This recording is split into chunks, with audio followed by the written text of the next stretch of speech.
एका थंडीच्या रात्री एक गरीब मुलगा रस्त्यावर भुकेवर व्याकुळ झाला होता. हातात फाटकी पिशवी आणि डोळ्यात भूक.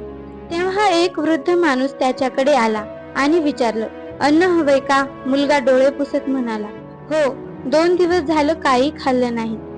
वृद्धाने त्याला खिशातून शेवटची ब्रेडची स्लाइस काढली आणि त्या मुलाला दिली. मुलाने अर्धी ब्रेड घेतली आणि उरलेली वृद्धाला परत दिली आणि म्हणाला, आपण पण खा ना, माझ्यासारखंच तुम्हीही उपाशी दिसताय. वृद्धाचं हृदय पिघळलं आणि तो फक्त हसला. त्या दिवशी दोघंही अपूर्णपणे तृप्त झाले, अन्नाने नव्हे, माणुसकीने. मित्रांनो, कोणत्याही वेळेस माणुसकीचं अन्न सर्वात मूल्यवान असतं. द लास्ट ब्रेड ही कथा भुकेपेक्षा मोठ्या गोष्टीवर बोलते. समजूतदारपणा आणि प्रेम या गोष्टीनं तुमचं हृदय हलवलं का? लाईक, शेअर आणि सबस्क्राईब नक्की करा.